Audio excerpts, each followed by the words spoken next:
Welcome everyone to episode 326 of Fergo and the Freak. I'm your host, the Glorious League Freak, and today the New South Wales Rugby League team has been named. There's obviously a couple of changes with Nathan Cleary's shoulder injury and with Jerome Luai, he's got a bit of a knee injury. We needed a new halves pairing.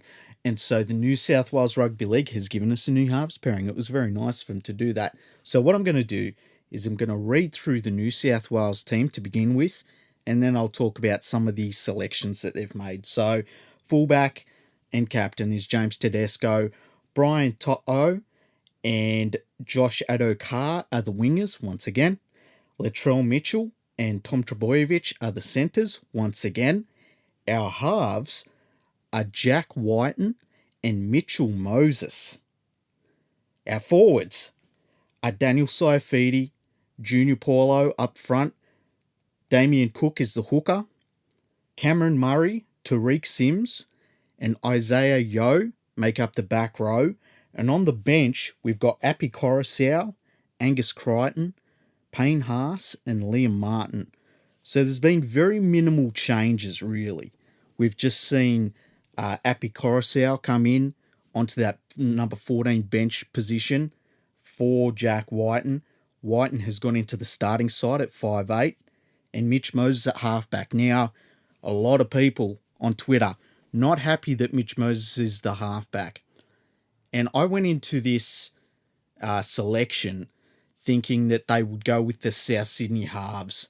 I think Walker and Reynolds would have just been, plug in and play sort of halves pairing. They've gone with these two. They really like Whiten, the New South Wales selectors. I'm not really sure why. His form this year has been really terrible, like really, really terrible. So it's going to be interesting to see how he plays at 5'8". Mitch Moses, I can see why they've selected him in some ways. With Adam Reynolds, you know what you're getting. And the other thing is Adam Reynolds is starting to become an older player.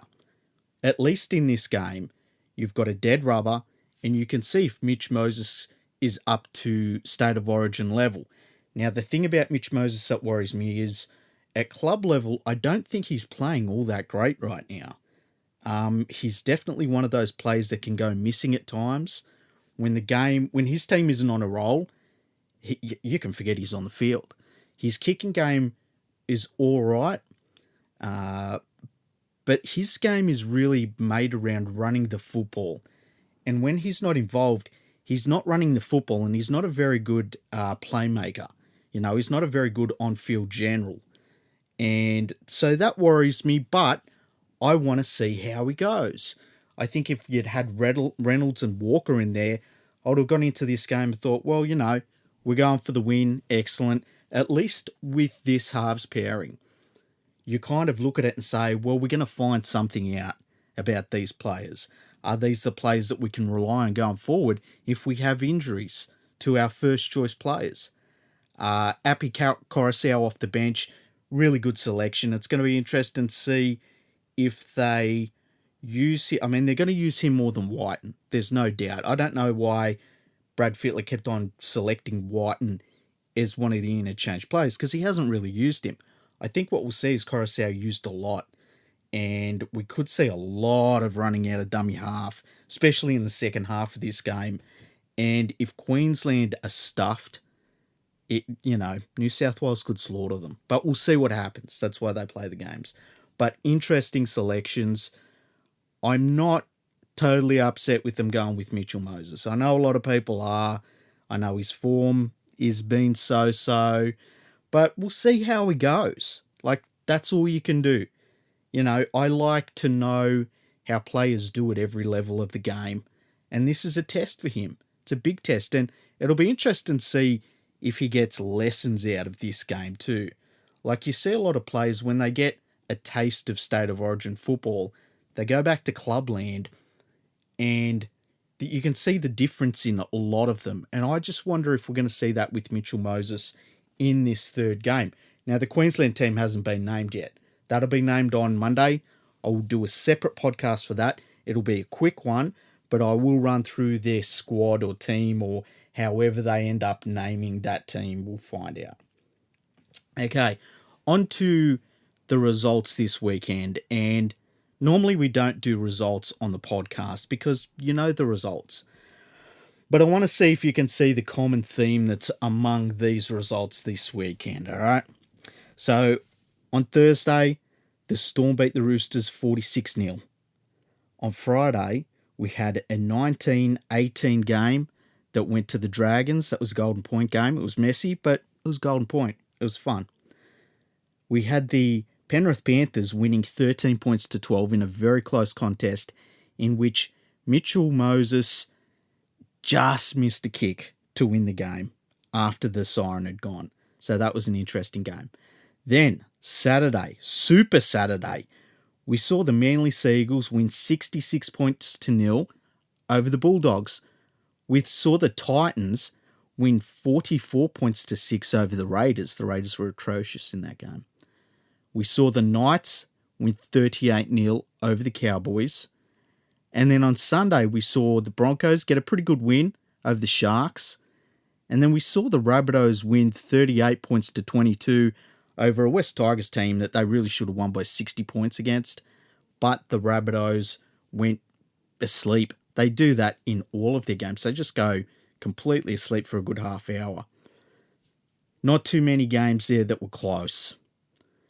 And, you know, I'm watching Twitter, and you can't go by everyone's reactions on Twitter because sometimes Twitter is full of idiots.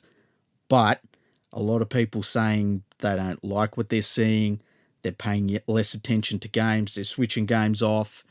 I know when I've been watching these games, there's been a lot of games this year where it's got to like 27 minutes into the match and the game's over.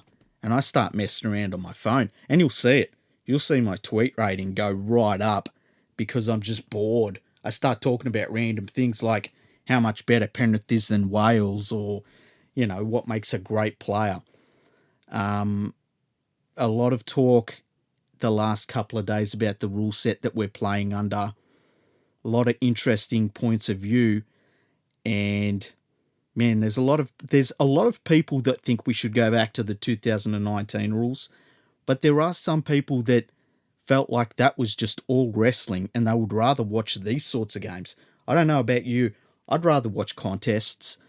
And I think under this rule set, you don't have to do much wrong for a game to not be a contest anymore.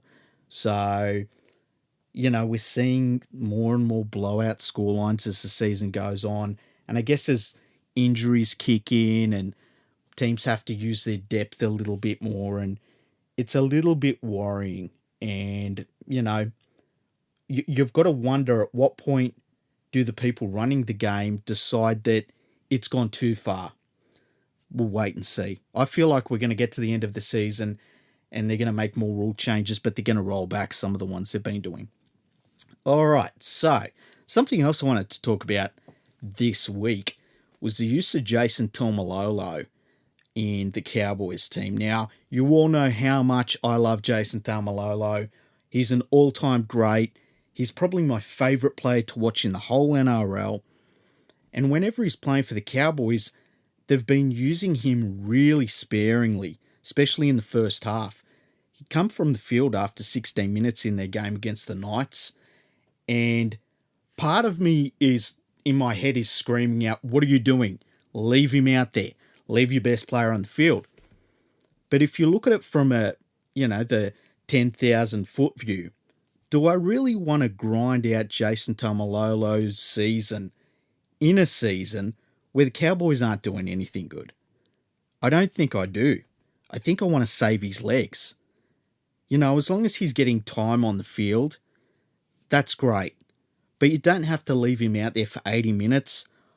And we heard Todd Payton talking about this earlier in the year, how they're looking at this as a long-term thing because they want him to have a long career. And I think that that's the smart thing to do. I don't like it. I like to see Taumalolo play as many minutes as possible. But I get it. And part of me feels like he is comfortable with the situation as well.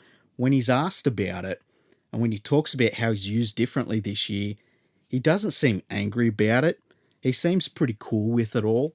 So I feel like that maybe they've all just got an understanding that you use Taumalolo a little bit this year, but don't run the legs off him. And we've seen plenty of great players who, have just been ground into the dirt in really bad seasons.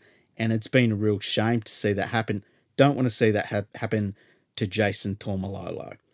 Now, on to the biggest story today, and that was a house party that was held by the St. George Illawarra Dragons. Not all of them, but some of them. And apparently what happened was after the game, they went to Paul Vaughan's house. There was allegedly around about 10 or 11 of them that's been reported. I'm not going to go through all the names because, I don't know, there's something weird about it. I always think it's weird that you go through the names or you try and find out who the people were at a party you weren't invited to. I think there's some sadness about that. But anyway, these players, there was a noise complaint from neighbours and the police turned up. That really didn't go any further, but from that come news that they had some sort of get-together, some sort of gathering, and of course the NRL integrity unit's onto this, and it is a massive crisis, which, it's gonna kill the game. They're gonna stop the entire game. It's always that. The game's always gonna die. I found this really interesting because if you look at it from a football player's point of view, which not many people are doing right now, and I know they've got different scenarios that they've got to abide by, different rules. They all want to stay in the bubble. They want to keep the game going. You don't want to have anyone catching COVID and giving it to other NRL players, and then the season does shut down. I get all of that. But think of it from a player's point of view. They can play together. They can be in the dressing rooms together. They can train together. They can be, in film sessions together. They get on planes and fly around together. They go to airports. They get on buses. All of it together. They'll stay in hotels together. All of it. Training. What else? Recovery sessions. All of these things these players are doing together. If these players had decided to have drinks in the change rooms after the games together, that would have been fine. But these players went to Paul Vaughan's house and they did the same thing, and that's not fine. It's kind of an interesting situation. And I know why we've got all the rules. I'm not making statements here. Everyone thinks everyone's making statements when you talk about this. Everyone, if you question any of the rules, all of a sudden, it's like, hang on a second, are you an anti-vaxxer? It's not at that level. I just think it's interesting. It's interesting that the rules are in place for the players, for the good of the game, and they're having to abide by all of these rules, and yet fewer of them cannot gather at a player's house for drinks. It's strange. It's a strange situation. I think it's cool to say that. Now, what comes out of this, I don't know. I wouldn't be shocked if we see the players that attended that gathering getting a 2-week isolation order from the NRL itself. We've seen that happen with Josh Dugan. He is in isolation for 2 weeks from the playing group there at Cronulla. And I expect the same thing to happen here at the Dragons. I also suspect there to be some sort of fine that will be handed down to these players. I don't think they'll fine the club. I think they'll fine the individual players. They've got to set a precedence for this for the rest of the playing group across the NRL that they don't want to see this happen again. And, it's a very interesting situation. How it's going to affect the St. George Illawarra Dragons for their next game. And I believe they have a bye this coming week. Let's have a look. Yeah, they've got a bye coming up. So it's not going to affect them for the next round of games. But, yeah, it's going to be interesting to see how this affects the club. These players won't be able to train with the rest of the playing group. I wonder if the club tries to get them the ability to train together as a smaller bubble away from the playing group, or if they're just going to say, hey, we just got to cop whatever the NRL says on the chin. We're going to be without these guys for at least 14 days, and they're going to have to deal with it. It's going to gut their side. You know, if they have to play even one game with any of these players out, it's going to gut their team. So, man, rugby league always comes up with something new, doesn't it? There's always some drama. There's always somebody that wants to flout the rules, and it's a weird one. It's a very weird one. So, bit of a short episode this one, because we're waiting for the Queensland team to be named. And if only they name them both at the same time. It's kind of ridiculous they don't. But the Queenslanders have a whole thing they do. I think they get all the players up there in Brisbane and do like some sort of function. And that's fair enough. You know, we've all got to do our own things. There was a little bit of talk that Queensland could have some problems getting the Melbourne Storm players into their squads, because the Melbourne Storm players have to travel from Melbourne now up to Queensland, but then to travel back, or even New South Wales, because we're playing in New South Wales, so wherever Queensland bases themselves, but to travel back into Victoria, they would then have to do a 14-day lockdown, which, you know, that's terrible. That's a real bad situation to be in. I know that they're trying to work with the Victorian government to get an exemption, because politicians and sportsmen all get exemptions from this sort of stuff. It's great.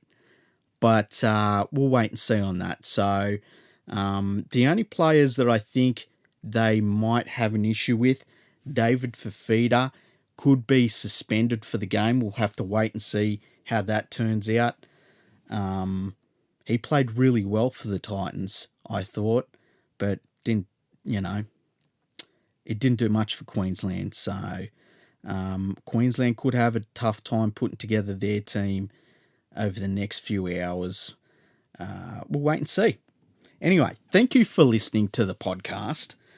I feel like this is part 1 and part 2 will come tomorrow when that Queensland team is named.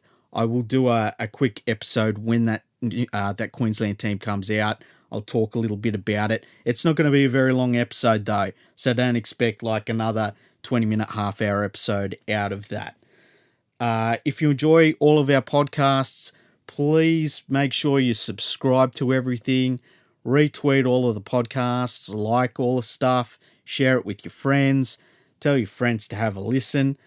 The other thing we would love you to do is, if you've got an Apple device, and it takes literally 5 seconds to do this, go to the show part of the podcast, scroll down to the bottom, there's 5 stars, you just press on the 5th star, and that's it. It rates what you think the podcast deserves.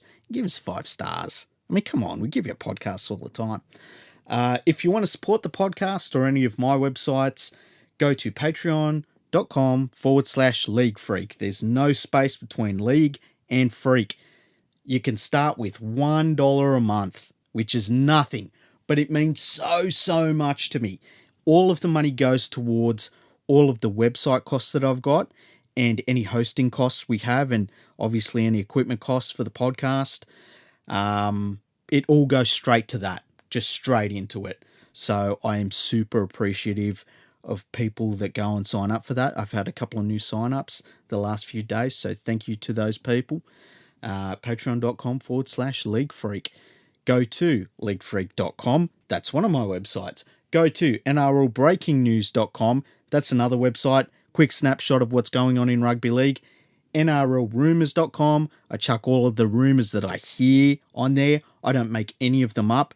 They're not random, weird rumours. They're just what is going around in the mainstream media. Just as a one-stop shop, you can go and have a look, see what's going on. Rugby League Podcasting Network. If you like rugby league podcasts, go there, check it out. Easy to navigate, easy to see what is new in the podcasting realm. And that's about it, really. So, hope you have had a good weekend. I hope the week coming up is easy enough for you. It's going to be a weird one if you're in Australia. Most of us are in lockdown. But look after yourselves, give yourself a break, try and chill out as much as you can, and I will give you something to listen to over the next week or so. So thank you for listening. See you soon.